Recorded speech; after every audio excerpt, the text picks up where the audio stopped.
बिना लगन मेहनत के सफल कोई काम नहीं होता, यूं ही दुनिया में किसी का नाम नहीं होता। Welcome to subscribers of target 100 mathematics. हाँ जी, 10th क्लास। ले आइए नोटबुक और पेन।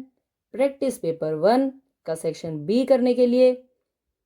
इस पेपर में है 5 क्वेश्चंस 2 मार्क्स के। क्वेश्चन नंबर 21, के की वैल्यू फाइंड करनी है ताकि इन इक्वेशंस का कोई हल ना हो।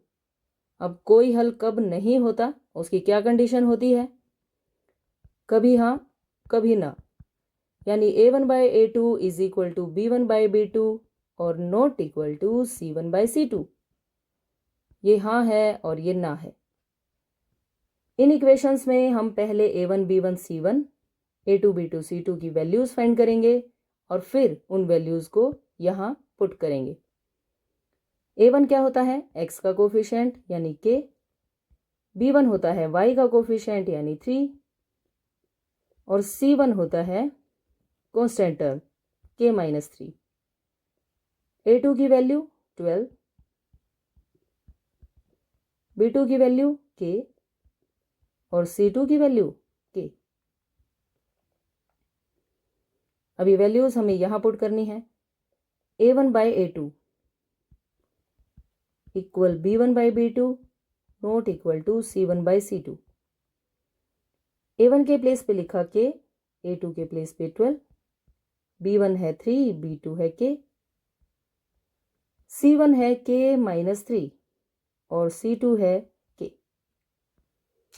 पहले हम इन दोनों से वैल्यू फाइंड करेंगे, फिर इन दो से। चलिए देखते हैं। यहां पर हमें करनी है क्रॉस मल्टीप्लाई। के और के की मल्टीप्लाई, के स्क्वायर 12 3 36, यानी के की वैल्यू आएगी +-6। इन दोनों में जब आप ऐसे क्रॉस मल्टीप्लाई करेंगे तो देखिए क्या होगा। 3k is not equal to k into k-3। Plus के नंबर इस साइड आकर हो जाएंगे -k, ऐसे नॉट इक्वल टू 0। यहां से हम k को कॉमन लिखेंगे। 3 माइनस, ब्रैकेट के बाहर अगर माइनस है तो अंदर के साइन चेंज हो जाएंगे। ये -3 +3 में चेंज हो जाएगा, नॉट इक्वल टू 0।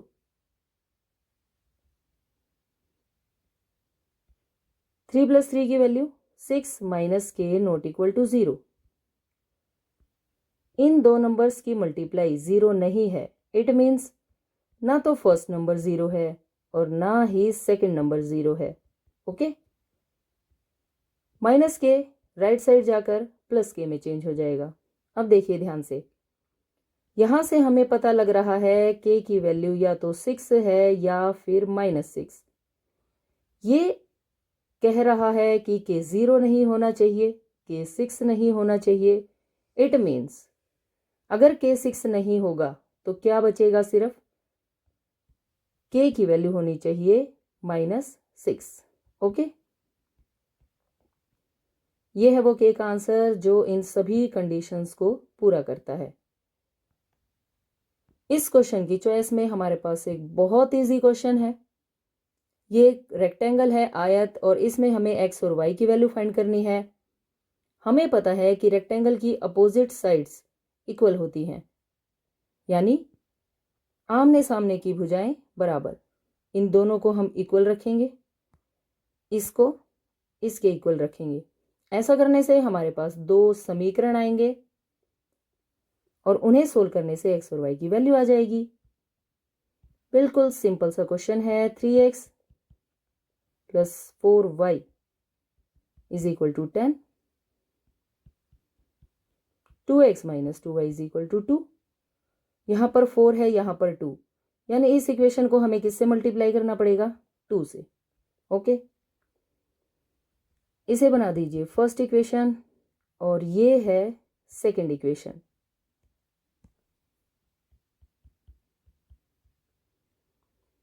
अब हम लिखेंगे कि इक्वेशन 2 को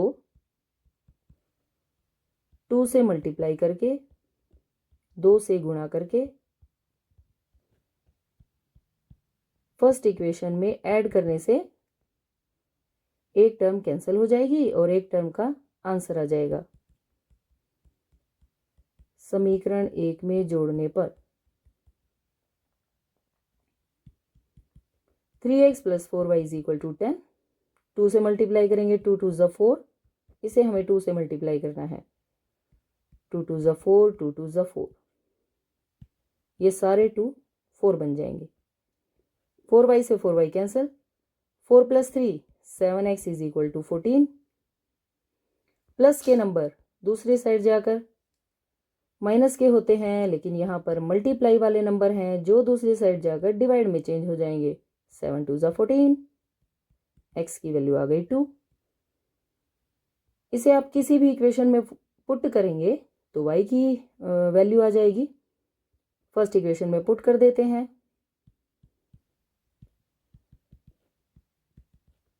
इस वैल्यू को जब आप फर्स्ट इक्वेशन में रखेंगे, 3x + 4y = 10, ये है फर्स्ट इक्वेशन। x के प्लेस पर आपको लिखना है 2, 3 एज इट इज। 3 × 2 + 4 × y = 10। 3 2 ज़ा 6, प्लस के नंबर राइट साइड जाकर माइनस में, 10 - 6 की वैल्यू 4, y की वैल्यू 1 आ जाएगी। यही हमें कैलकुलेट करना था। Okay, now question number 22। ये डायग्राम है। O × OB = OC × OD given है और शो करना है एंगल A = एंगल C, यानी ये एंगल इस एंगल के इक्वल होगा, एंगल B एंगल D के इक्वल होगा। ओके, बड़ा ही सिंपल सा क्वेश्चन है।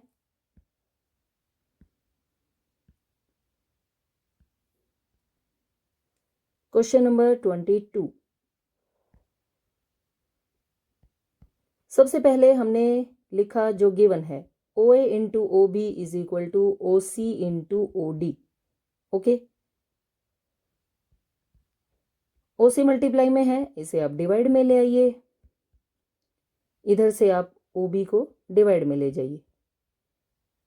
ओके, ऐसा करने से क्या होगा, OA / OC यानी ये वाली साइड डिवाइडेड बाय ये वाली साइड, और OD यानी ये साइड डिवाइडेड बाय OB। इन दोनों ट्रायंगल्स में साइड्स का रेशो इक्वल है। और एक खास बात देखिए, मैं इस डायग्राम को थोड़ा सा बड़ा बना देती हूँ। ये साइड डिवाइडेड बाय ये साइड डिवाइडेड बाय ये एंगल 1 है और ये एंगल 2। क्या एंगल 1 और एंगल 2 इक्वल है? हाँ जी, बिल्कुल इक्वल है। वर्टिकली अपोजिट एंगल्स यानी सम्मुख कोण। इट मीन्स ये दोनों ट्रायंगल्स क्या हो जाएंगी, सिमिलर, यानी ट्रायंगल AOD सिमिलर है ट्रायंगल COB के। कौन से रूल से? SAS, side angle side rule से ये दोनों ट्रायंगल्स हो गई हैं सिमिलर। और जो सिमिलर ट्रायंगल्स होती हैं उनके कोरस्पॉन्डिंग पार्ट्स इक्वल होते हैं, यानी this implies angle A = angle C, angle B = angle D। यही हमें आंसर लेकर आना था। यहाँ पर आप लिख सकते हैं समरूप त्रिभुजों के संगत कोण।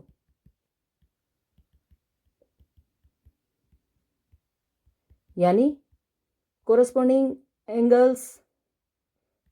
angles of similar triangles. Okay.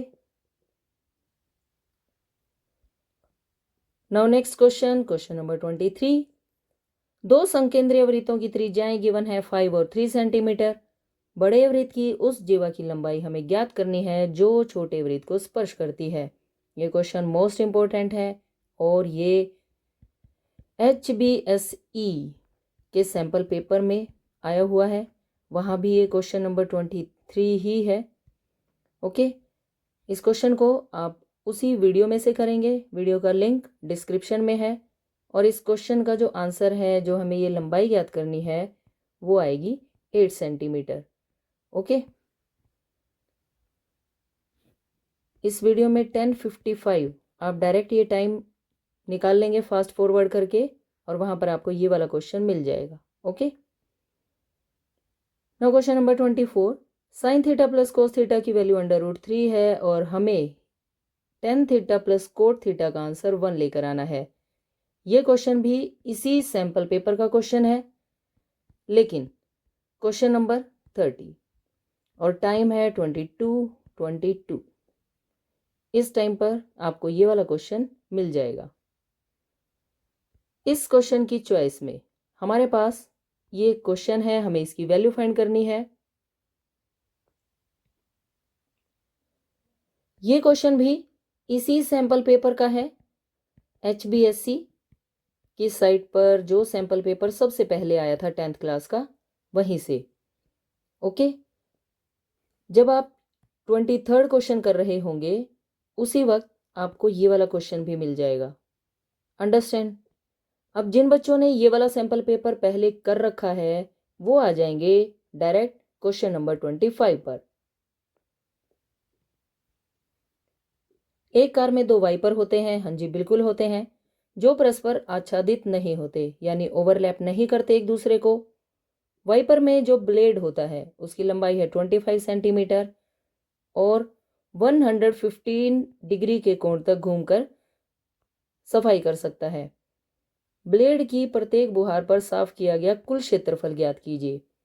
देखिए, मान लीजिए ये है वाइपर वाला ब्लेड और ये 115 डिग्री तक जाकर सफाई कर सकता है, 115 डिग्री, और इसकी लंबाई कितनी है 25 सेंटीमीटर। तो दोनों तरफ ये 25 सेंटीमीटर ही होगा। और ऐसे ऐसे क्योंकि 2 ब्लेड हैं तो जो भी आप एरिया कैलकुलेट करेंगे उसका डबल हो जाएगा। आप लिखेंगे ब्लेड की लंबाई जो हमारे लिए रेडियस होगी 25 सेंटीमीटर, थीटा की वैल्यू है 115 डिग्री, कुल क्षेत्रफल हमें ज्ञात करना है। ये बन गया त्रिज्याखंड, और त्रिज्याखंड का क्षेत्रफल क्या होता है πr² थीटा बाई 360। लेकिन क्योंकि डबल है एरिया, 2 ब्लेड हैं, 2 वाइपर हैं, इसलिए हम इस एरिया को 2 से मल्टीप्लाई कर देंगे। वैल्यू पुट करेंगे, पाई की वैल्यू 22/7, रेडियस की वैल्यू 25, रेडियस का स्क्वायर है तो 25 2 बार आएगा, थीटा की वैल्यू 115 डिवाइडेड बाय 360। ओके, तो हम इन्हें कैंसिल करेंगे। आप यहाँ से स्टार्ट कर सकते हैं। 2 1 2, 2 8 16, 0 एज इट इज। 5 से करेंगे तो 5 2 10, 5 3 15, 5 3 15, 5 6 30। 2 से एक बार और कैंसिल हो जाएगा, ये नंबर और ये वाला number. Okay, 25 into 25 into 23 into 11। जब आप इन सभी नंबर्स की मल्टीप्लाई करेंगे तो ये मल्टीप्लाई आएगी 158125 और 18 7 126। ये आ गया टोटल एरिया। अगर आपके पास टाइम है तो आप इसे डिवाइड भी कर सकते हैं, 1254.96 स्क्वायर सेंटीमीटर। ओके, अदरवाइज आप इतना भी लिख देंगे तो भी आपका आंसर बिल्कुल सही माना जाएगा। इसी के साथ आपने ये सेक्शन बी कंप्लीट कर लिया है। मुझे उम्मीद है कि सभी क्वेश्चंस आपको अच्छी तरह से समझ आ गए होंगे। Thanks for watching. In questions की आपको ज़्यादा से ज़्यादा प्रैक्टिस करनी है, तभी आप इन्हें एग्ज़ाम में अटेम्प्ट कर पाएंगे। Thanks for watching, bye bye, take care.